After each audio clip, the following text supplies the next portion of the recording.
Mañana, el triple crimen es la punta del iceberg de un proceso de desintegración social. Esa frase la dijo Eduardo García, el obispo de San Justo, en la diócesis donde vivían las víctimas del triple femicidio del que venimos hablando y viene cubriendo Yami desde la semana pasada. Me interesa charlar con Eduardo García para entender más de lo que él está planteando respecto del contexto social en el cual se desenvuelve, por ejemplo, el narcotráfico y puede llegar a hechos macabros como el que conocimos la semana pasada. Eduardo, ¿qué tal? Jairo Estracha te saluda, ¿cómo estás? ¿Qué tal? Buen día, ¿cómo te va? ¿Cómo estás? Gracias por atendernos. Te tuteo porque me sale así. Sé que sos obispo Bueno, de San Justo, pero te tuteo porque me sale así. no Eh, tengo, no tengo problema. ¿Qué es lo que vos estás viendo? ¿Cuál es ese iceberg del que decís que el triple crimen es como la punta? Y este fenómeno que venimos viviendo ya hace muchos años, que es la ausencia del Estado y el avance del Estado narco, en nuestros barrios sobre todo. Aprovechándose de la situación de vulnerabilidad, de pobreza, de miseria, de desesperación de muchas familias, van dando soluciones rápidas, fáciles a los problemas de todos los días, y poco a poco se filtran y conviven con los pibes, conviven con los chiquitos, también conviven con las familias y se van haciendo parte de la cultura y de la vida de todos los días. Y como consecuencia, el Estado narco no cobra caro el servicio que presta. ¿Cómo Lo cobra será con la vida. eso en la cotidiana? ¿Qué quiere decir que se acerca al Estado narco incluso a los chiquitos? ¿Qué tan chicos son los menores o los niños que se acercan o que terminan captados por el narco? Mira, hay chicos que ya de los 9 10 años comienzan a consumir. Hay chicos que a los 11 años ya están enfierrados. Eh, Te parece cosa muy loca, ¿no? Pero es real, ¿no? Desde el pibe que nace por X situaciones, ¿no? Al desamparo de la familia, que no va a la escuela, que vive en la calle desde los 3 años, comienza a tener ese lenguaje común, porque es lo que empieza a balbucear todos los días. El ver la tranza, el ver la gente que se mata, el ver la guita fácil, el querer ser como los otros, tener lo que tienen los otros, porque él no tiene nada, la contención que brindan, porque no siempre son enemigos los que aparecen trayendo la posibilidad de tener plata, de tener las zapatillas, de tener la comida que por ahí en la familia no le dan. Y bueno, ahí comienzan a introducirse. ¿Y esto cuánto se ha agravado en los últimos años? Porque me imagino que uno no ve estos cambios de inmediato, es algo que se va dando paulatinamente. ¿Cuáles son los Mira, indicadores de que esto se va agravando, pero cuánto se ha agravado en los últimos años? Mira, avanza, no es algo que está entrando, es algo que entró como para quedarse. Y en los últimos 15 años avanzó, empezó a avanzar, avanzar, avanzar, y en los últimos 5 años avanzó de una medida bastante desmesurada, ¿no? Eh, Fíjate que nosotros tenemos 8 hogares de recuperación, ¿no? Y trabajamos bastante con este tema de la adicción, y antes de la pandemia habíamos logrado bajar el índice, al menos en nuestros barrios, de consumo un 40%. En la pandemia subió un 60% más. Fíjate cómo la desesperación, la necesidad, la ausencia del Estado en aquellas situaciones básicas que necesitan la gente de nuestros barrios, ellos avanzan. ¿En esto pensaste cuando viste la noticia del triple crimen? ¿Cómo fue tu reacción? ¿Qué miraste cuando te enteraste de esa noticia y de los detalles del contexto que fueron los que lo vincularon con el narcotráfico? Mira, me llamó la atención, me llenó de dolor el modo, es decir, dantesco, terrible, morboso en el que fue la situación. No me llamó la atención porque se convive acá con la muerte, se convive acá con los pibes narcos, se convive acá con la prostitución de las pibas. Entonces el final fue terrible, pero no que fuera un hecho aislado de otros que van sucediendo. Y mira, y tomó notoriedad mediática por el desenlace, porque hechos así de muerte los tenemos habitualmente.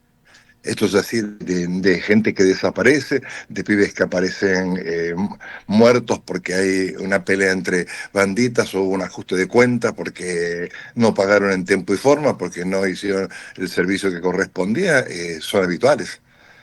¿Y cómo Eh, llega, por ejemplo, una institución como la iglesia? ¿Qué puede hacer? ¿Reciben a la familia? ¿Reciben madres, padres? con sus hijos en qué estado. No sé, ¿cuál es la posibilidad de intervenir de una institución como la iglesia? Mira, tenemos un poco de todo. Poco de todo. Como te decía, tenemos 8 hogares de recuperación. Cuando ya el hecho está, el pibe está, lo trae la familia o él mismo viene, porque ya no da más, está fisura absolutamente. Entonces viene y está ahí. Después tenemos el otro trabajo, que es el preventivo, que yo lo mencionaba en el comunicado, lo hacemos de las 3C, ¿no? El colegio, por otro lado, el club y la capilla, el colegio como el ámbito necesario para que el pibe se inserte dentro de la sociedad, deje de estar en la calle, tenga un espacio de contención, de afecto, viva con otros, socialice, descubra que es una persona. El club para continuar este trabajo, porque si del colegio vuelve a la calle estamos en la misma, ¿no?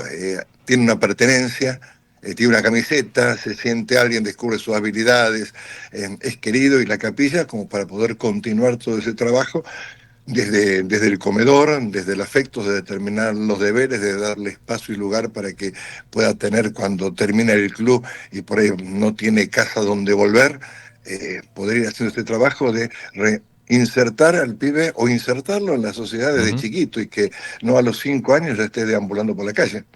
Eduardo, estamos hablando con Eduardo García, que es el obispo de San Justo, que nos está pintando un cuadro que ustedes escuchan cómo es del contexto donde se produjo el triple femicidio de la semana pasada, que conocimos ahí en Florencio Varela. Ellas eran de la zona de Ciudad Evita y acá Yamila Segovia te quiere hacer una pregunta. Hola Eduardo, ¿cómo estás? Buen día.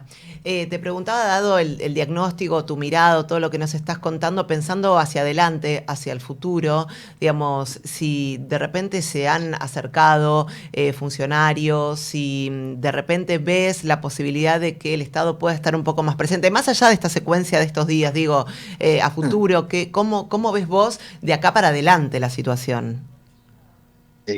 Mirá, es muy difícil ver la situación de acá para adelante, porque los distintos gobiernos van cambiando, distintas posibilidades, y la realidad a veces sigue siendo la misma. Te digo, este no es un fenómeno de ausencia del Estado de este último año o estos últimos años. El Estado está ausente desde que a toda esta gente que vive, al menos en nuestros barrios, las tiraron cuando sacó en la Villa de Buenos Aires, allá en la década del 70, las tiraron acá con promesas, nadie se hizo cargo, ni los que los tiraron ni los que los recibieron, y siguen viviendo en las mismas condiciones que hace 50 años. Recién ahora, el año pasado, se comenzó con una especie de urbanización en Puerta de Hierro, en San Petersburgo, pero fueron 40 años de degradación, en que la gente sigue viviendo todavía sin cloacas, en la cual no se ha construido en el corazón del barrio ni una escuela, donde hay solamente acá, para 1.200.000 habitantes, solo 2 hospitales. Entonces, es una situación que realmente yo, frente a esta ausencia, rescato mucho, ¿no? Yo presento un panorama terrible, pero también quiero presentar el otro panorama, ¿no?